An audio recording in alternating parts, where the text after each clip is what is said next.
programa Alegria de Viver, com muita alegria no coração, porque estamos aí com a nossa estante da vida com os nossos livros, as nossas obras, com tudo que nós já aprendemos, conhecemos, e esta obra que você já sabe, a Estante da Vida, que é do Espírito Humberto de Campos, psicografia do nosso querido Francisco Cândido Xavier. E se você não conhece essa obra, nós já temos diversos programas realizados, você pode acompanhar, quase todos os capítulos já foram feitos, estamos mais para o final do livro e com notícias, informações, histórias muito interessantes que Humberto de Campos nos traz.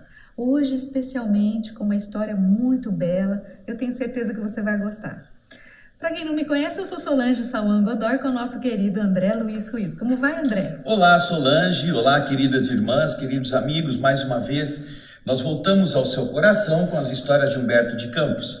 Recordamos este autor espiritual porque há muita coisa importante, nobre, elevada, que às vezes está sendo esquecida pelos leitores e que estas obras revivem, trazem novamente à sua mente o conhecimento que este espírito foi buscar, foi reunir no plano espiritual para nos emular, nos estimular, nos fazer ter vontade de compreender com outros princípios, não esses oportunistas do dia a dia, não estas coisas das vantagens imediatas, mas com o valor do esforço, o valor do aprendizado, o valor da meditação.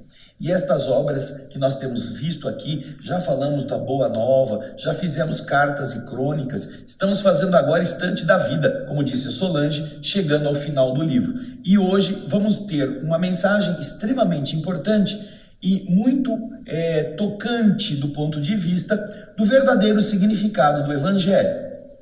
Antes, porém, nós gostaríamos de meditar a respeito disto que é, na verdade, o grande motivador da mudança que a Terra está vivendo. Nós estamos num período muito importante, que é o chamado período da transição.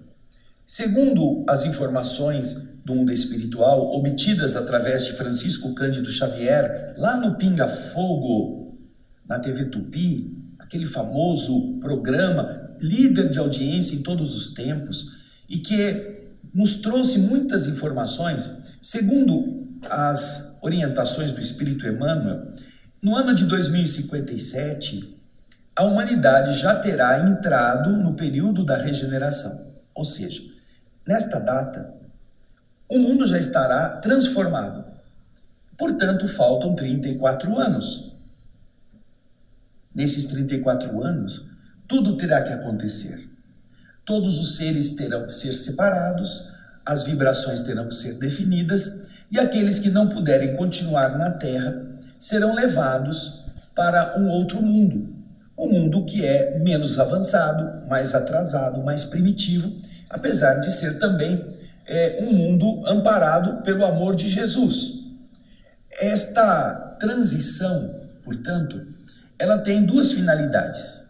Uma delas é fazer com que estes espíritos que estavam nas regiões subcrostais, nas regiões trevosas, e que tiveram a chance, uma última, de tomar um corpo físico nesta encarnação, para que eles pudessem meditar a respeito, ter um chamamento a eles se transformarem, eles estão tendo esta chance. São milhões de espíritos que foram conduzidos pela inteligência que governa todas as coisas a tomarem um corpo físico na Terra atualmente, com a finalidade de ouvirem o Evangelho, de perceberem através do sofrimento caminhos diferentes para eles poderem reparar seus erros. Muitos deles, entendendo a sua condição, estão tendo a oportunidade, estão aproveitando. Porém, grande massa de espíritos está querendo converter o ambiente que havia já desenvolvido padrões de valores, que a Terra agora está chegando no patamar da sua transformação para melhor, desejando impor para toda a comunidade as perversidades, as promiscuidades que eles estavam muito acostumados nas regiões inferiores. Então, nós observamos que para a grande massa de espíritos que está ainda presa aos primitivismos naturais da pouca elevação, aliás, primitivismos estes que vocês vão encontrar muito bem descritos lá no Livro dos Espíritos, na questão 102, quando ele fala sobre os espíritos impuros. Vocês vão, a pior de todas as classificações da terceira ordem dos espíritos, neste trecho do Livro dos Espíritos que fala sobre a escala espírita, vocês vão encontrar as características desses espíritos.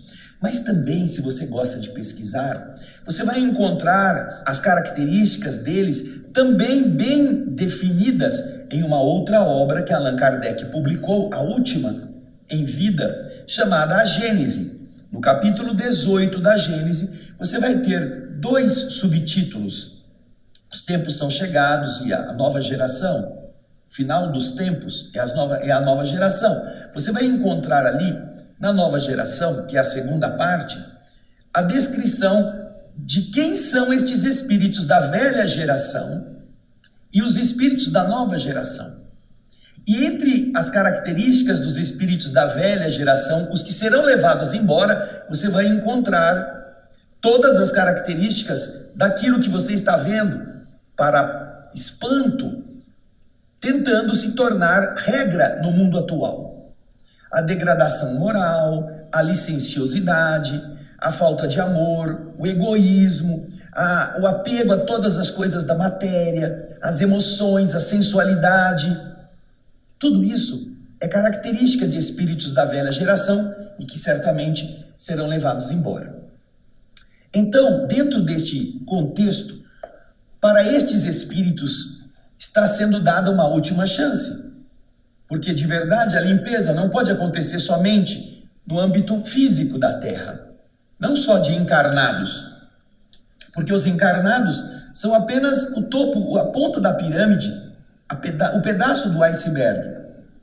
Para cá vêm espíritos que estão no plano invisível, que é uma quantidade muito maior. Então, de verdade, se é necessário fazer a limpeza do ponto de vista físico, com a separação do joio do trigo, também precisa ser feita a separação no plano espiritual.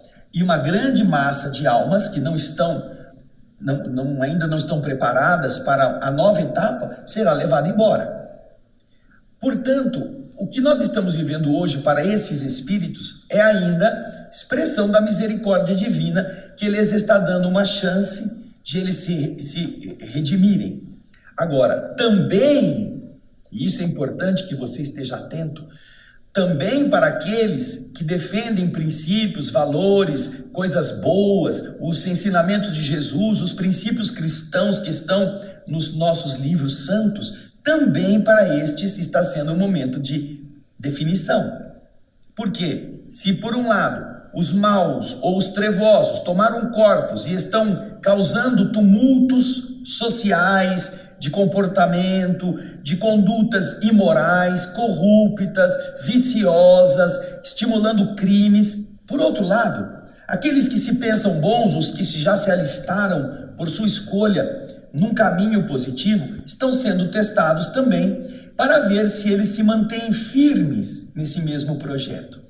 Se eles não vão ceder, já que os maldosos estão tendo sucesso, estão ficando ricos, se eles também não vão bandear-se para aquele comportamento imoral. Já que as pessoas que se expõem na nudez, nas redes sociais, na televisão, são aplaudidas, enaltecidas, etc, etc, vamos ver então se aqueles que têm os valores do budismo, os valores do recato, os valores da elevação moral, realmente se mantêm assim, ou vão começar a andar despidos, a se oferecerem também nas redes sociais, nas plataformas de WhatsApp, de outros tipos de exibição, porque querem ratings, querem aplausos, querem gosteis, joinhas, e assim ficarem conhecidos.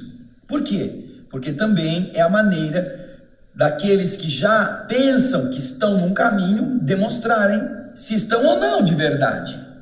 Quando são tentados, quando têm a chance e dizem não, eles assumem que realmente já são maduros para um novo conceito de existência.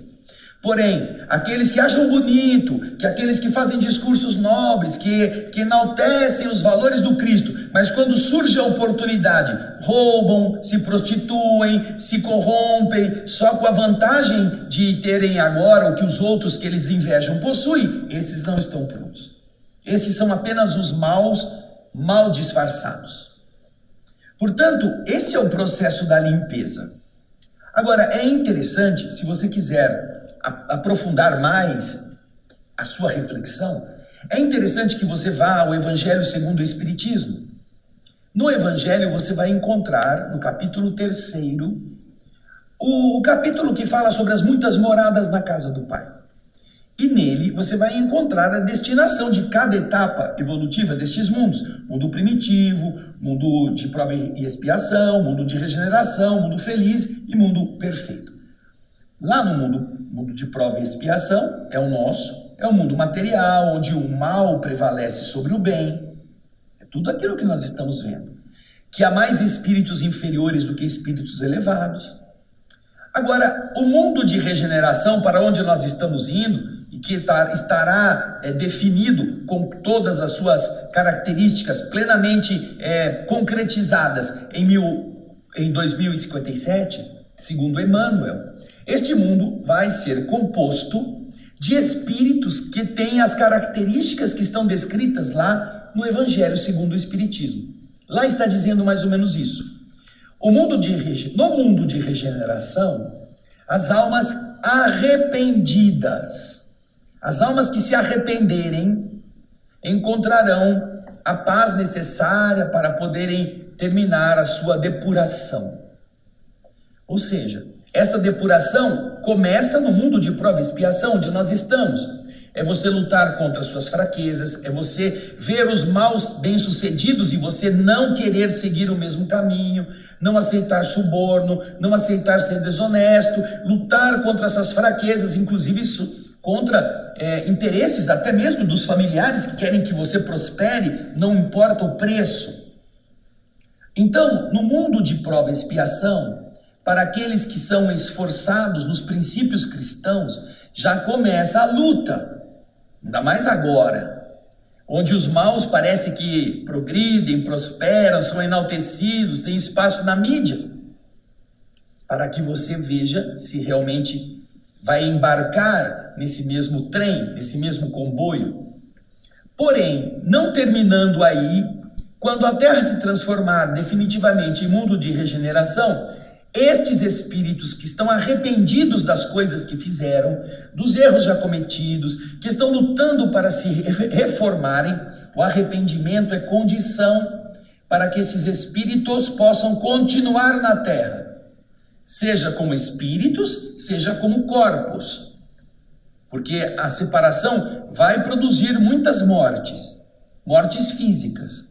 Vai ter muita gente que perder o corpo físico em terremotos, maremotos, ou guerras, ou outras coisas.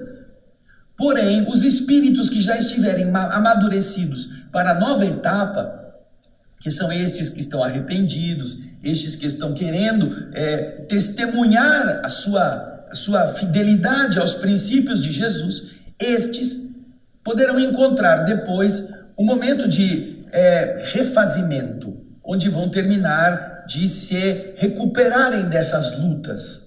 É como um período em que você tira um tempo de descanso para você voltar a se reharmonizar. Está escrito lá, no mundo de regeneração, as almas arrependidas encontrarão aquilo que é necessário para se refazerem. A Solange está com o Evangelho na mão e ela poderá ler para nós esse trecho inicial desse segundo parágrafo. Acho que é aqui, o capítulo é o 3º, o item é o 17. Os mundos regeneradores servem de transição entre os mundos de expiação e os mundos felizes. A alma que se arrepende, neles encontra a calma e o repouso, acabando de se depurar. Sem dúvida, nesses mundos o homem está ainda sujeito às leis que regem a matéria. A humanidade experimenta as vossas sensações e os vossos desejos, mas está livre das paixões desordenadas, das quais sois escravos. Então vocês veem que o Evangelho nos está dizendo, e isso confirma esta etapa que a Terra está passando. O Evangelho está explicando que não há diferença física entre o mundo de prova e expiação e o mundo de regeneração. Não há. No mundo de prova e expiação, e ele vai dizer isso um pouco mais abaixo, o corpo é de carne. O homem está sujeito às doenças, está sujeito à morte, precisa se alimentar, precisa cuidar-se para proteger o seu corpo. E no mundo de regeneração a mesma coisa. Existem doenças, existe a morte, existe o envelhecimento, existe a necessidade física. Não há mudança do ponto de vista físico. Porém, no mundo regenerado, no mundo de regeneração, os seres já não serão mais vítimas das paixões desordenadas que escravizam os espíritos atrasados no mundo de prova e expiação. O que é a paixão desordenada? Eu vou ficar rico à custa do que for necessário fazer. Eu vou prejudicar quem precisar. Eu fui enganado pela minha esposa ou pelo meu marido, eu vou enganar todo mundo também para me vingar dessas pessoas. Vou fazer infelizes, vou pagar o mal com o mal. Eles vão ver só com quem estou lidando. São paixões desenfreadas em todas as áreas. Na economia, no orgulho, no desejo de grandeza, na inveja, que tortura a criatura. Já no mundo de regeneração, as pessoas ainda terão desejos, porém não serão escravos deles, porque elas já aprenderam que a lei do universo não contempla, num processo evolutivo, você prejudicar o seu irmão para se vangloriar, para crescer com base na tragédia que você deixou para trás, destruindo famílias para você construir a sua, tirando o pão dos seus irmãos, filhos dos outros, para você dar para engordar os seus filhinhos. Nada disto. Então você percebe que, de verdade, no mundo regenerado para onde nós estamos indo e falta pouco tempo, e nós estamos no período fundamental, crucial dessa mudança, porque as coisas vão piorar, e vão piorar aceleradamente. É preciso fazer todo o processo da limpeza, como uma casa que está sendo reformada. Tem que derrubar a parede, tem que arrancar porta, tem que arrancar janela, tem que arrancar o piso, tem que mudar o telhado, e você morando dentro. Então a reforma vai criar problemas. Porém, se você tiver paciência, se você tiver cooperação, se você tiver vontade de tornar as coisas menos ásperas, você depois poderá morar na casa. Você depois poderá permanecer já na casa reformada. E para que isso aconteça em termos globais da nossa vida física, ou como espíritos que ainda estejamos ligados a este orbe, quando ele já se tornar de regeneração, nós teremos que primeiramente nos arrepender dos erros cometidos. E arrependimento é uma posição interior, é uma posição mental que assume os erros e não deseja mais praticá-los. É arrependimento que significa esse primeiro passo. Porém, além do arrependimento, a Solange poderá continuar a leitura para nós, você vai ver que no mundo de regeneração, as coisas estarão sendo conduzidas pela espiritualidade superior para uma mudança de paradigma, de comparação ou de convivência. Vamos ver o que a Solange vai ler para nós. A humanidade experimenta as vossas sensações e os vossos desejos, mas está livre das paixões desordenadas das quais sois escravos. Neles, não mais de orgulho que faz calar o coração, nesses mundos regeneradores. Não existe mais inveja que o tortura, o ódio que o sufoca. A palavra amor está escrita sobre todas as frontes. Uma perfeita equidade regula as relações sociais, todos se revelando a Deus e tentando ir a Ele, seguindo suas leis. Então você percebe que é uma outra postura. Primeiro, o ódio não está lá mais calando o coração, a inveja não vai torturar mais as pessoas, nós aprenderemos a amar o nosso semelhante. Como primeira opção, nós estaremos lutando para nos revelar a Deus. Revelar a Deus é uma palavra interessante, porque até aqui nós nos relacionamos com Deus como quem quer enganar o Criador. Então, na hora de rezar, a gente é uma cobra que canta como um beija-flor. Ai, Senhor, por favor, eu estou tão sofrido, por favor, Jesus. Então, quando a pessoa vai rezar, ela cria um personagem. Então, ela se esconde, fazendo de conta que ela é super boazinha, que ela é super caridosa, para ver se cola. Então, quando nós rezamos no mundo de prova e expiação, nós fingimos. Porém, no mundo de regeneração, a nossa ligação com Deus é esta: nós nos revelamos a Deus. Senhor, eu não presto, eu fiz coisas feias, fiz coisas erradas, eu tive inveja do meu colega, eu falei uma mentira para tirar vantagem, eu não sou digno de você me ter como seu filho, mas eu te peço que me perdoe, eu te peço que me ajude a não errar mais. Isso é revelar-se a Deus, revelando-se a Deus. Como diz aqui, no mundo de regeneração, o homem se revela a Deus e procura ir a Ele. Segundo está escrito lá, não é pedir que Deus venha a nós para nos satisfazer. No mundo de regeneração, o homem procura ir a Deus como? Seguindo suas leis. Não é deturpando as leis. Ai, Senhor, eu bebi todas, eu sempre gostei da droga, eu sempre fiz coisa errada, agora está doendo muito, vem me ajudar, me cura. Não. A lei do universo será conhecida, como já é possível conhecê-la aqui na Terra, neste período de prova e expiação ainda em transição, mas nós estaremos lutando para ir a Deus de acordo com as leis de Deus. Não de acordo com o que a gente quer fazer das leis divinas. Então nós aprenderemos que se você se expõe a todo o processo degenerativo do seu organismo, você vai ter dores. E Deus não vai ter obrigação nenhuma de curar você, porque você já é grande, você já cresceu. Esse papinho de que Deus vem ajudar a criança a se levantar porque ela caiu, é papinho de jardim da infância. Quando a terra ainda estava num padrão de prova e expiação e os espíritos que estavam aqui ainda eram infantis.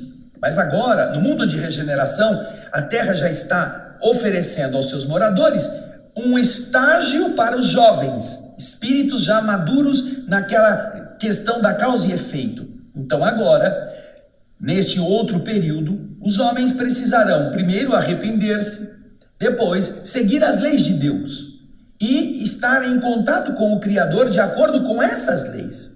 Então, Senhor, olha, eu estou com problemas físicos porque eu abusei, eu sei que eu não deveria ter abusado, eu mereço a dor que eu tenho, me ajude a ter força para eu trabalhar a minha recuperação. Não te peço que me cure, eu peço que você me dê energia para eu tomar remédio, eu fazer cirurgia, eu me abster das coisas que são ruins e que ainda me atraem. Isso sim. Isso é ir a Deus seguindo as suas leis. E quando a gente faz isso, a gente tem o apoio daquilo que estamos precisando. Mas para que a gente se depure. Como você viu, não há mais ódio que endurece o coração. E uma das marcas da evolução é justamente quando o indivíduo vence o ódio. Quando o ser é injustiçado e ele aprende a perdoar, porque esta foi a condição que Jesus coloca. A única condição moral da oração de Pai Nosso é esta. Quando, Solange, pediram a Jesus que ensinasse a rezar, todos os que estavam ali ouviram de Jesus um conjunto de frases que estão nas Escrituras. E entre estas frases nós encontramos o quê? O Pai que está no céu, que o seu nome seja santificado, que o seu reino venha para cá, que a sua vontade seja feita em toda parte. Dá-nos o pão de cada dia. E aí, até aí, não tem nenhuma recomendação moral. São exortações, são reconhecimentos. Porém, depois do pão nosso de cada dia que nos dá hoje, que é o pão de hoje, para a gente comer hoje, vem a única recomendação moral que está aí na prece de Pai Nosso, que é justamente: perdoai as nossas ofensas, assim como, do mesmo jeito que nós perdoamos aqueles que nos ofendem. O perdão é fundamental. O espírito que não exerce o perdão ainda não é bom. Pode até acreditar na bondade, mas ainda está longe de compreendê-la. Porque guarda mágoa, guarda rancor, fica feliz com a dor do seu adversário. Quando de verdade, o perdão efetivo, verdadeiro, é este que o Senhor diz que disciplina, inclusive o perdão de Deus. A ordem cósmica, e é isso que Jesus está falando, a ordem cósmica responde à maneira como o indivíduo, criatura de Deus, se conduz. Aquele que é generoso, recebe generosidade. Aquele que é mau, indiferente, encontra um muro, uma parede, que responde a ele. Já notou isso? Isso é normal. Um indivíduo que é briguento, um indivíduo que é indiferente, que é mesquinho, que é preguiçoso, se ele está numa empresa, ele será maltratado. Ele não terá amigos, ele será uma pessoa que ninguém gosta dele, porque a própria pessoa que está convivendo com ele detecta esse comportamento. Então, o perdão é fundamental para aqueles que desejam, conhecendo essa verdade, participarem da evolução da Terra para mundo de regeneração. E como é que você sabe se perdoou ou não? Porque é muito simples. Se a temperatura é medida pelo termômetro, se a pressão é medida pelo barômetro, o orgulho é medido por um aparelho chamado melindrômetro. Eu não vou mais porque a pessoa não falou o meu nome. Ai, eu estava esperando que me aplaudisse, mas ninguém me aplaudiu. Ai, eu não quero mais participar desse grupo. Então, você está melindrado. E o que está melindrado em você é o seu orgulho. É, o seu orgulho. Que não cumprimenta o vizinho, porque o vizinho virou a cara. Que não dá um abraço no cunhado, na cunhada, no primo, na prima, porque eles são interesseiros. É o seu orgulho. Então, quando você está cultivando o orgulho, você ainda não está pronto para entrar no arrependimento. Porque o arrependimento é reconhecer sua culpa. E o orgulhoso odeia isto. O orgulhoso não gosta.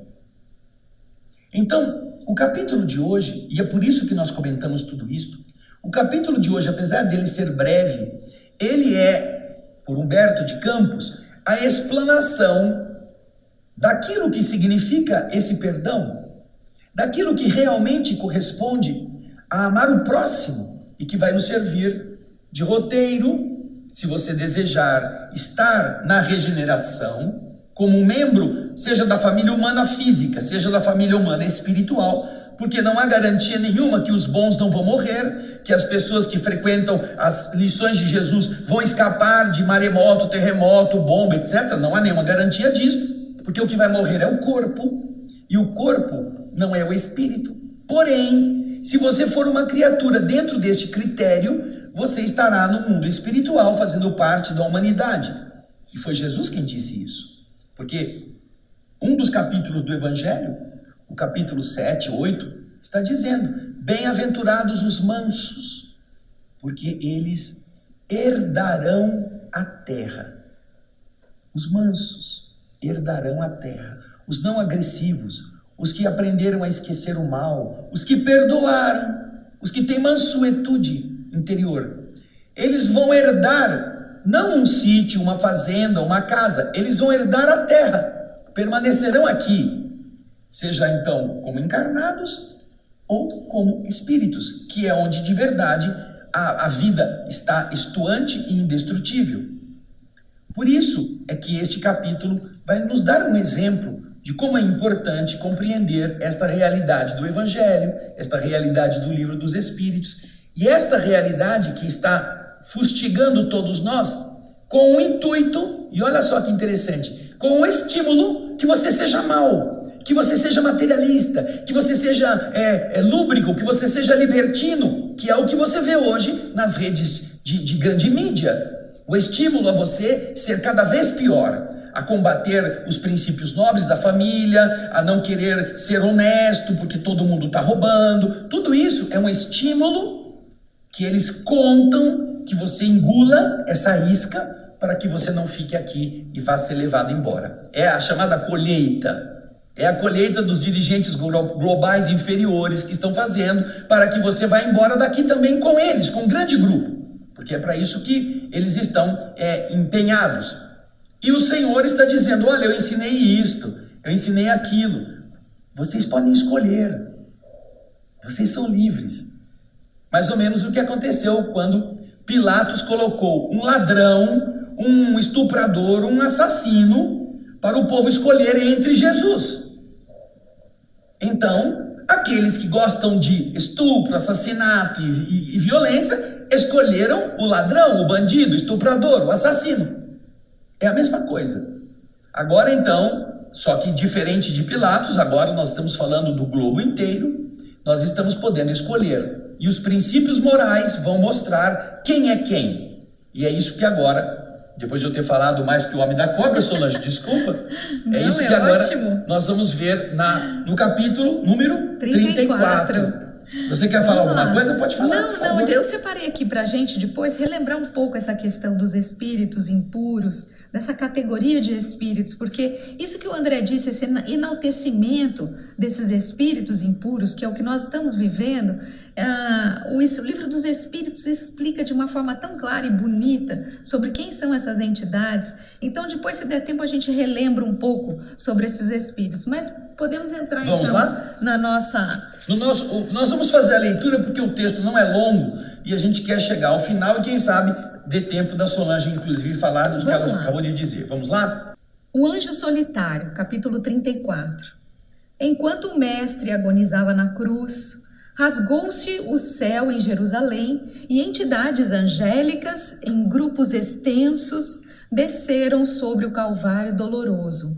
Na poeira escura do chão, a maldade e a ignorância expeliam trevas demasiadamente compactas para que alguém pudesse perceber, divisar as manifestações sublimes que vinham do alto. Fios de claridade indefinível passaram a ligar o madeiro ao firmamento, embora a tempestade se anunciasse à distância. O Cristo, de alma sedenta e opressa, contemplava a celeste paisagem, aureolado pela glória que lhe bafejava a fronte de herói. E os emissários do paraíso chegavam, em bandos, a entoarem cânticos de amor e reconhecimento que os tímpanos humanos, que os ouvidos humanos jamais poderiam perceber. Os anjos da ternura rodearam-lhe o peito ferido, como ali transmitirem, insuflarem energias novas. Os portadores da consolação ungiram-lhe os pés sangrentos com suave bálsamo. Os embaixadores da harmonia, segurando instrumentos delicados, formaram coroa viva ao redor de sua atribulada cabeça, cantando comovedoras melodias a se espalharem por bênçãos de perdão sobre a turba revoltada. Os emissários da beleza construíram guirlandas de rosas e lírios sutis, adornando a cruz ingrata. Os distribuidores de justiça, depois de lhe beijarem as mãos quase hirtas, endurecidas, frias, iniciaram a catalogação dos culpados, para chamá-los a esclarecimento e reajuste no tempo devido. Os doadores de carinho, em assembleia encantadora, postaram-se à frente dele e acariciavam-lhe os cabelos empastados de sangue. Os enviados da luz, isso tudo ele está falando dos espíritos, dos anjos que desceram no momento em que o Cristo estava sendo sacrificado na cruz. Os homens não viam nada disso, mas este espetáculo de beleza estava coroando aquele ambiente de sacrifício por amor aos homens. Então, aí vem os enviados da luz, acenderam focos brilhantes naquelas feridas dolorosas, fazendo-lhes esquecer o sofrimento, fazendo a Jesus o consolo do alívio físico.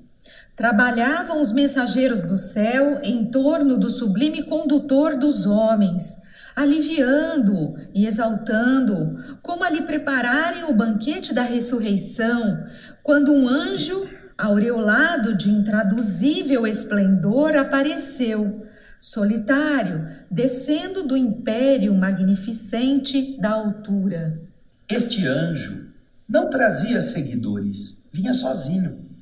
E, ao se abeirar do Senhor, beijou-lhe os pés, entre respeitoso e enternecido.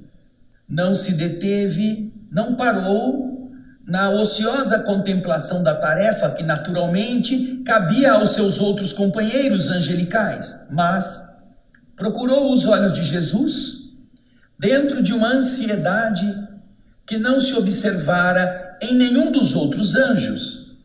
Dizia que o novo representante do Pai compassivo desejava conhecer a vontade do Mestre antes de tudo, e, em êxtase, elevou-se do solo em que pousara aos braços do madeiro infamante. Enlaçou o busto do inesquecível supliciado com inexcedível carinho e colou por um instante o ouvido atento em seus lábios, nos lábios de Jesus, que sussurravam de leve. Jesus pronunciou algo que os demais não escutaram com clareza. O mensageiro solitário, depois de ouvir o sussurro do Cristo, desprendeu-se então deste lenho duro, áspero, ríspido da cruz, revelando olhos serenos e úmidos. E de imediato desceu do monte, o monte do Calvário, o monte da caveira, ensolarado naquele instante, desceu para as sombras que começavam a invadir Jerusalém, procurando Judas, a fim de socorrê-lo e ampará-lo. Se os homens não viram a sua expressão de grandeza e misericórdia, os querubins em serviço também não notaram a sua ausência. Mas, suspenso no martírio, Jesus contemplava este anjo, confiante, acompanhando-lhe a elevada missão em silêncio. Esse era o anjo divino da caridade, que foi buscar ajudar Judas no seu estado de suicida, arrependido pelo que havia feito. Perdão das ofensas só existe quando a caridade toca o coração da vítima em favor do algoz. Enquanto isso não acontece, enquanto a vítima não ora por aquele que o feriu, por aquele que o maltratou, por aquele que o caluniou, enquanto a vítima não envolve este ser, não importa quem seja, em uma vibração de amor, ainda não é perdão.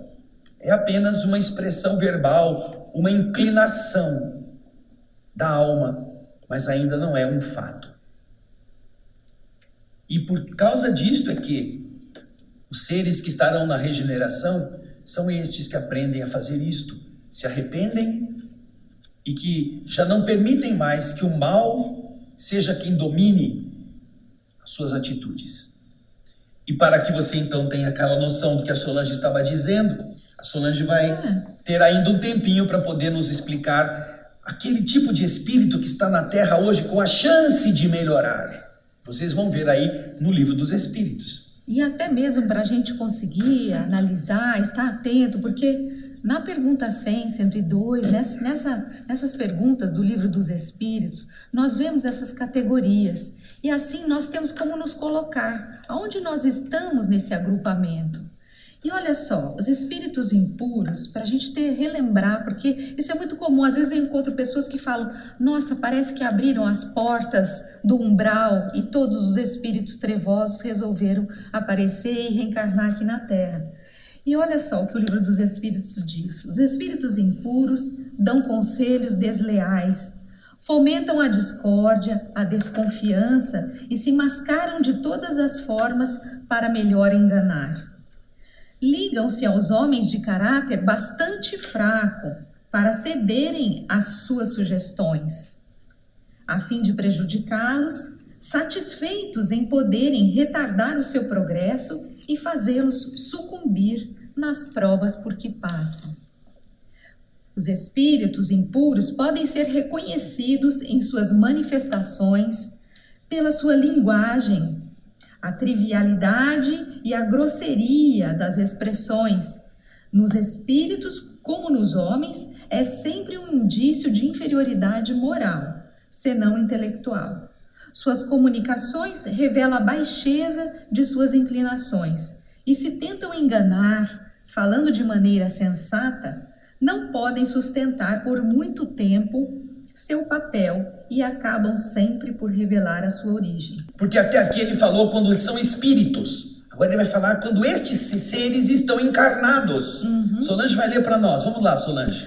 Quando estão encarnados, os seres que eles animam são inclinados a todos os vícios que engendram as paixões vis e degradantes. Nós estamos vendo muito disso acontecer. A sensualidade, a crueldade, o embuste, a hipocrisia, a cupidez e a avareza sórdida. Fazem o mal pelo prazer de fazê-lo e muito frequentemente sem motivos, escolhendo suas vítimas por ódio que têm ao bem, quase sempre entre as pessoas honestas. São flagelos, esses espíritos quando encarnados, e nós estamos vendo isso, seja na posição de magistrados, de procuradores, de políticos, de gente de alta sociedade, de repórteres, de gentes da mídia, pessoas de todos os padrões, são flagelos para a humanidade, qualquer que seja a categoria social a que pertençam. E o verniz da civilização, aquilo que pareça ser nobre, educado, culto, isto não vai livrá-los da vergonha e da repulsa, que ele diz aqui, o opróbrio e a ignomínia. Eles não vão se livrar disso, só porque tem o verniz da civilização. E isto aqui se repete ainda mais profundamente no capítulo 18 da Gênese, quando ele fala dos espíritos da velha geração. Vai lá na Gênese de Kardec e você verá que o que você está vendo hoje nesta sociedade perversa, corrupta, libertinagem, cheia de vícios, estimulando o tráfico, o consumo de droga, o aborto, a sexualização das crianças, é natural de espíritos deste padrão, que obviamente estão aqui como a última chance de se refazerem, né? Da mesma forma como o André já disse, que nós também estamos aqui justamente para sermos testados por esses espíritos. Para não sermos maus como eles. Se nós não somos como eles, se nós estamos tentando melhorar, nós também estamos sendo testados. Se nós realmente somos firmes naquilo que nós queremos. Se defendemos os ideais, se nossos ideais são defendidos pelo nosso comportamento, pela nossa ação pacífica e enérgica no mundo, dentro daquilo que Jesus pediu que a gente fizesse.